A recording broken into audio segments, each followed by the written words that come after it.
Hi, I'd just like to say hello to everyone. We're continuing with the Masters chat, and we'd like to still talk about the end of the 80s. There's some fantastic things happening then, and maybe into the 90s. Um, so, Mathro, over to you. What are your thoughts about that period of Yeah, time? yeah. Thank you, Master Gal. I just remember that the 90s really ignited Taekwondo. It really took off, didn't it? Late 80s, early 90s. It was our classes were packed. I think at one time, well, we had just had hundreds of students. Whether it was Swindon, Newbury, Bath, North Bristol, Yate, our classes were full, weren't they? Well, they were, and it was a great time for you and I because we were sort of riding high on the competition circuit at the end of the 80s. And we also took part in the groundbreaking Clash of the Titans, first three Clash of the Titans, which really sort of put us on the map. And we were actually, I think after that, I think it was about 91, we were on the front of Combat magazine. We did a big interview then. And we're on the front page, actually, on the front page. So, yeah, I loved. Perhaps we can talk about the World Championship as well, Taekwondo, which is '88. But what are your thoughts again? Maybe World Championships, Clash of Titans. How did you find I think we spoke about it earlier, but I basically sort of dropped competition because I've always loved Taekwondo. It's my life. It's what I do. But I got involved heavily with cricket, but that sort of faded away. And so you kept telling me that I could make it, and we trained really hard for the first World Championships. I went to Australia and fought with a guy over there who was sort of renowned being a bit of a tough nut, and I found him quite easy with actually, and that team actually came over to the first World Championships, and again it was sort of carnival time, it was party time, wasn't it? We had a great time. Then the second World Championships, which was 91, we had the red and blue suits that only the squad members could wear, which made us feel really good.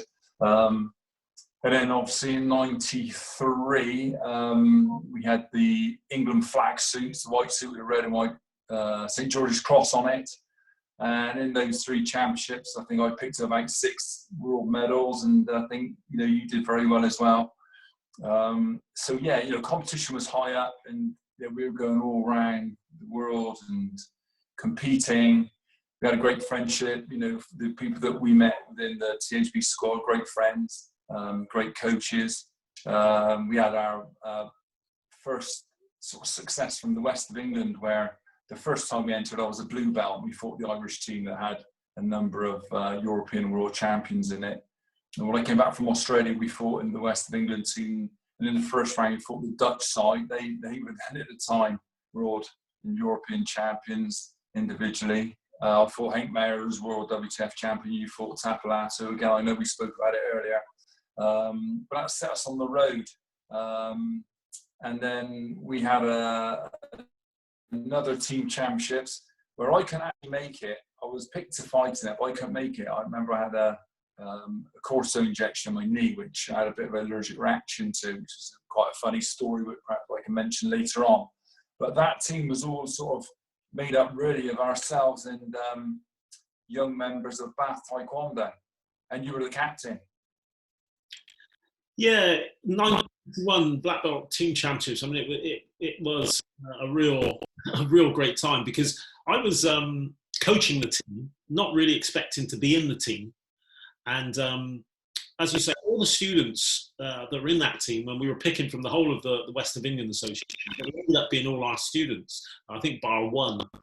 It was quite funny because our senior instructor at the time was a little bit dismayed that nobody else, we picked our own, or I picked our own students. And I said, well, the reason I picked our own students because they are the best, if you want to see them fight. And I was vindicated really because we went into that competition with just a group of motivated youngsters, and we won, but not only that, we beat some really experienced fighters.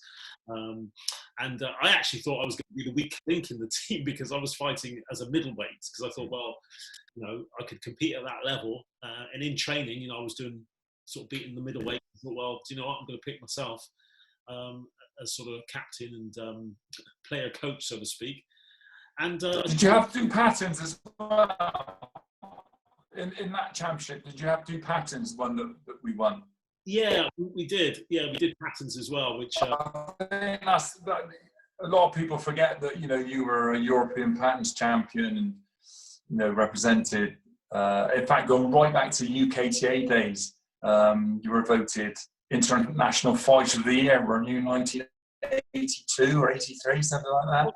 Well, it was in 83. I actually got the best up and coming Taekwondo youngster in the UK, and then in 89 I was voted International Fighter of the Year. So there was obviously a gap in between, but yeah, I mean they were sort of accolades that I really feel proud to this day to have had. And obviously in 83 that was presented by Master E. In 1989 by the chairman of the THB, Dave Oliver. But also as well, we were both part. I know we're going backwards and forwards here, but we were both part of the teams that went into the Clash of the Titans, where it was an all-star competition, and we fought, the best all-star fighters in this country at that time. And I don't mind saying at the time, when we went up to Huddersfield, it was very frightening. It was very frightening. I remember in the beforehand. But the reason it was frightening was because we heard these rumours, didn't we? I know you did open tournaments. I did one or two, but we heard rumours that, they were going to pick the best fighters from every martial arts group in the UK to come up against the THB, because the THB were advertising they were best fighting team in the world at the time. Yeah. So they set up the first Clash of the Titans. So, all their fighters had names like the Animal, the Terminator, the Dump Truck. There were so many of them. We think, uh-oh. Yeah. And of course, we were flying high. Yeah. Yeah. And it was very intimidating. I know that as soon as we arrived there was a bit of jostling in the changing rooms and a few expletives being thrown at us. Of course, we were, from a personal point of view, and yourself, we try to be true martial artists, be gentlemen, and when you fight, you have to pull it out. But off the mats and even on the mats, if the referee says stop, you would stop and you bow to the opponent and bow to the referee and shake hands. And, you'd exchange pennants as well when you're representing England or Great Britain. And of course, we came into this cauldron of hatred. We just couldn't believe it. It's like we were the good guys, we were the tops, and these guys were going to, give us a lesson that we would never forget. And I remember watching the first fight and thinking, oh my gosh, there was headbutting, elbows. I got bit, I got headbutted, I got slung on the floor, and oh my God. And I was just a young guy thinking, what is going on here? I mean, it's tough enough anyway competing, but these guys were fighting for their lives, weren't they? It was, they were swearing, spitting, you name it, it happened. I think they were fighting to take. And again, when you watch the old video, sorry? I think they were fighting trying to take our lives, I think.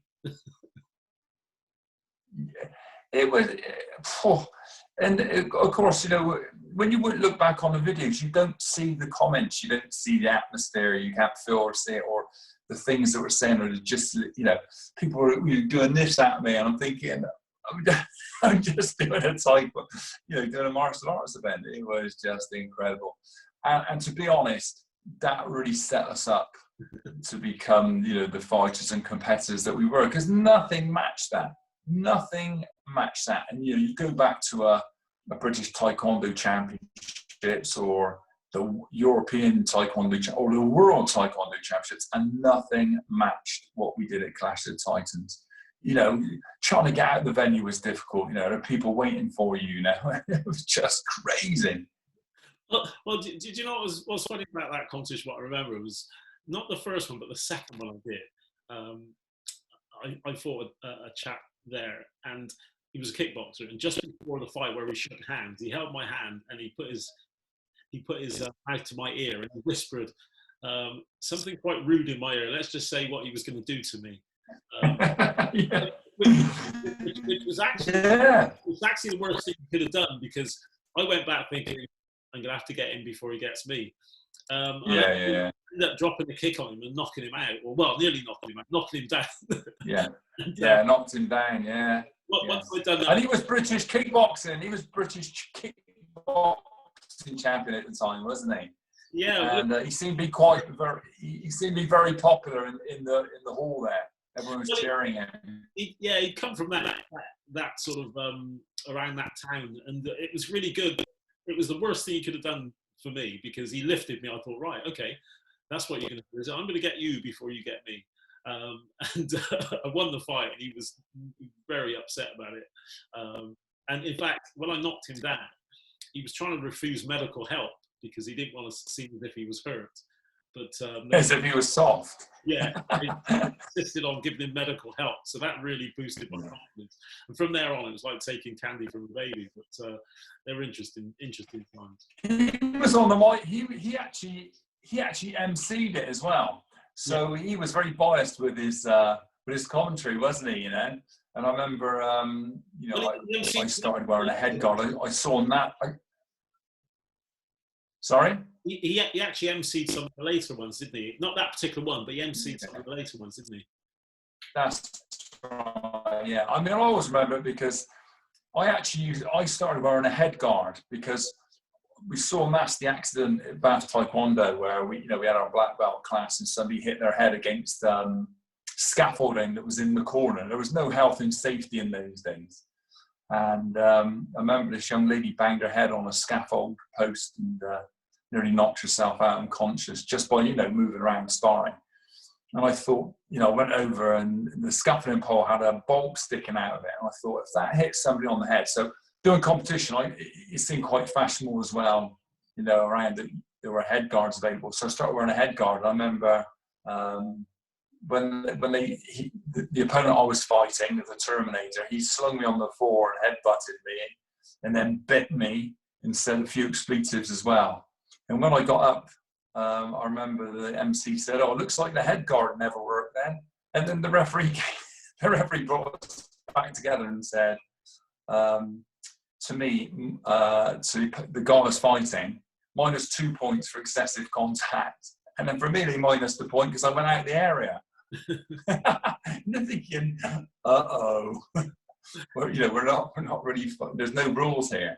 And then as he came back over, he punched me in the face again. And, oh God. Yeah, interesting times. Of course, there was 2 more events after that. I think the next one you're talking to was, we actually won it. We actually received £150. Do you remember? I had it on a check. We actually won some prize money. Now that would have been good in those days. That would have been about a week's wages, I reckon, for us. Well, it was a lot of money. My memory seems to say it was 100. I don't know, it was 100 something. But 100. Yeah. But I think on the way back, we were waving these checks in the minibus, thinking, it's really good. But it was a fantastic time and a groundbreaking event actually. The funny thing is now is we chat to these guys that we fought. We're all good mates and all good friends, and about those days. But it was a great sort of front that they were putting on more than anything. Just I think trying to scare us. And I think that was testament to how good our team was. The fact that they were trying to scare us and put us off and whatever, because they'd obviously seen us fighting. Well, these guys know how to handle themselves, so we need to get some kind of advantage. But they were. We were due to, one of the fighters wasn't there because he'd just been put inside for armed robbery or something. Is that right? Yeah, that was in one of them. I can't remember which one. But I'm mentioning names. Yeah. But yes, one of them, it was just, oh my gosh, they were so aggressive. I've never seen anything like it. Well, sort of moving on from that sort of groundbreaking event, really, as coming back again into the, obviously 91, we won the Black Belt Team Championships, and I was pleased, but it was around that time actually that I was thinking of retiring, because my first baby, my first child was born in 86, and actually the second child was born in 91, and I was really thinking about spending more time with them. and I felt really guilty because I was sort of running off and doing taekwondo all the time and thinking I need to spend time with my kids. So it was the first time that sort of retirement from competition reared its head in my imagination and my mind, and could I really carry on and give my children the attention they needed? And so that time, 91, 92, was a very difficult time for me. It was very, very, very stressful, actually. And I think it was the sort of time that you were coming into prominence, in all honesty, because you went on for some years after that. And although I did actually retire very soon after that, you were still sort of going on. And I was quite jealous in a way, because I was thinking, oh, I wanted to be there with you. I wanted to enjoy it. But I think if you look at it, obviously, when I got my black belt, I went straight into black belt competition, and you sort of weren't there. And then we had the years together, and then you had years on your own. So it was probably evened itself out. What are your thoughts? Yeah, that was exactly what. Yeah, that's right. I mean, I think I've since had children, and it's a massive pull, and like all fathers, I deeply love my boys, and I at the time I didn't understand it, because I used to nag you, didn't I? Come on, let's do this, let's do that. I mean, we were fully 100% dedicated to taekwondo. We absolutely loved it. We would train every day of the week. We would train in the classes. A lot of our senior grades used to get fed up with us, because we just used to. It was like a kickboxing school, really, wasn't it? We did obviously we loved the syllabus of taekwondo, but we just loved sparring and fitness. And I think we tended to complement each other as well, because I know you could hit hard for your weight, and also I could move around quite well for a heavyweight. Most heavyweights, I felt if I was good at anything, it was just moving around a little bit.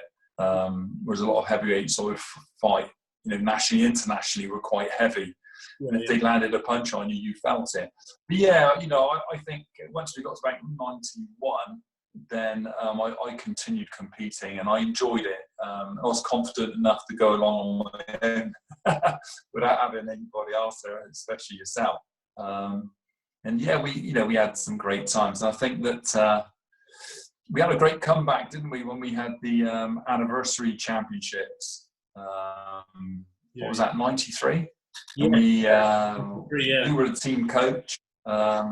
We had a West of England team where we had good fighters at every weight, including heavyweight. And I think you picked me controversially at the time, didn't you? I wasn't picked initially, but then you picked me over somebody else, and we had a really good team. A fighter fell out, and another one come back in, and we got all the way to the final, and we did really well there. I think one of my proudest moments was that in that competition, getting to the final, I had some great fights, and you got us through as well, because your patterns were exceptional. But we got to the final. I did the breaking, you did the patterns. But although we didn't win the final, I actually was presented with the best fighter, and that sort of really ignited me again to get back in seriously about competition. And it wasn't long after that, obviously, that I won the World Championships and started competing again. Yeah, and it was funny because we sort of received a bit of stick from some of the others, didn't they? They would say, "What are you two doing here?" That's right. Return of the Dinosaurs. Yeah, Jurassic Park 2, Return of the Dinosaurs. But we shocked the world. I sort of in my mind hung up my gloves, but then when I had the opportunity, thought, yeah, I'm going to go back again. Like most fighters, it's difficult to retire, isn't it? So it was nice to sort of come back and coach the team, get in the team again, pick myself, pick you, and just do really, really well. And I don't know, for me at that time, looking back, I mean, it may have been different, but didn't seem so much pressure in a way, because we sort of, we proved what we could do a long time before that. So sort of coming back was like, we'll just give it a go and see how we get on. And, we did extremely well. So it was great fun. Yeah. I think, again, just holding on to that time period. Do you remember we went to Jersey? We took a squad of fighters to Jersey. And this is with the TAGB. And it was a an all-stars competition, wasn't it? Yes. And that was great. We had other teams from the UK coming over, and we had a long weekend there. It was, brilliant event. And I think THB took 2 teams and came first and second and everything. And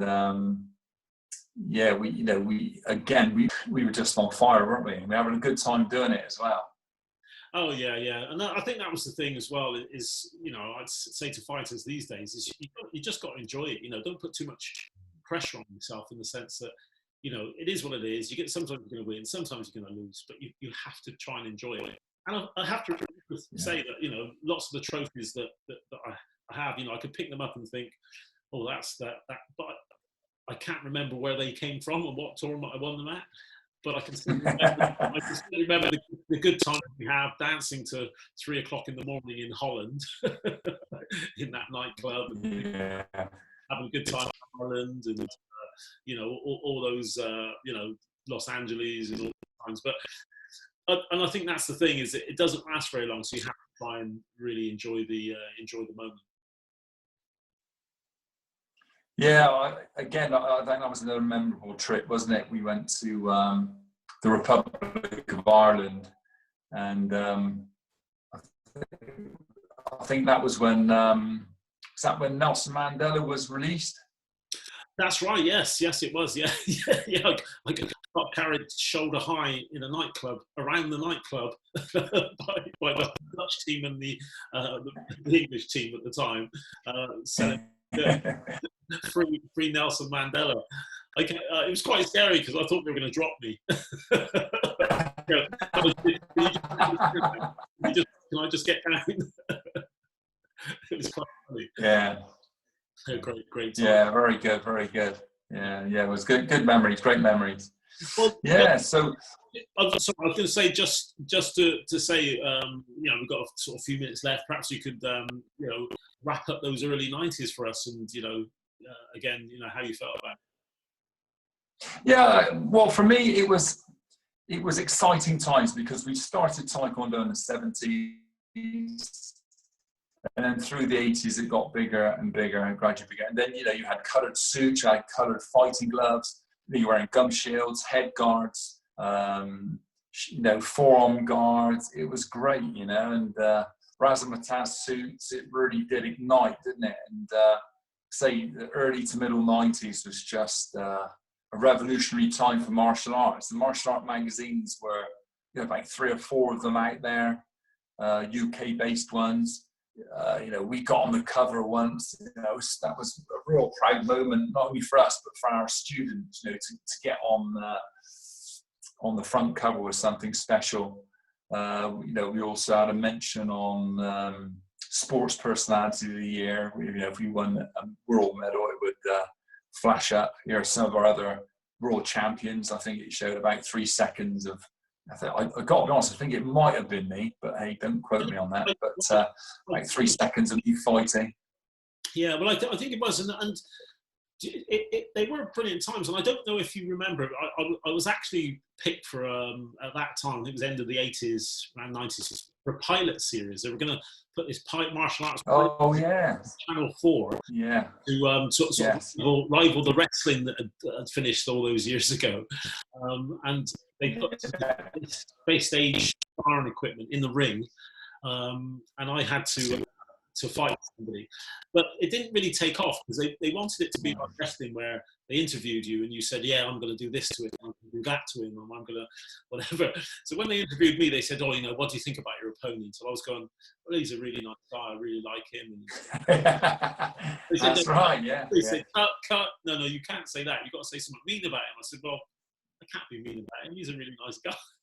So we went to London, didn't we? It was in London. It was the was it Isle of Dogs or somewhere? It was like a space age area, wasn't it? London Docks. It had all been rejuvenated. That's right. And the water looked clear, and the buildings. And we went into this massive studio. It's fantastic, wasn't it? Yeah. And I remember the sparring equipment. The boots and the shin guards were one, and the gloves and the forearm guards were one. And one side would all be in red, and the other person would all be in blue. And yeah, it was good fun. You were all waiting our turn, weren't we, to go and have a go at it.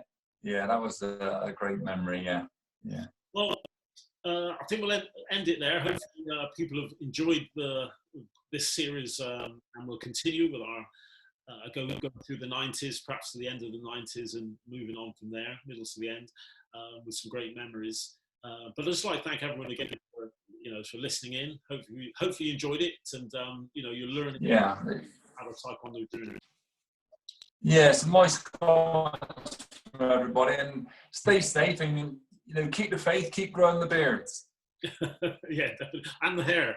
Keep growing the hair. Okay. All right, take care. See you soon. Bye-bye.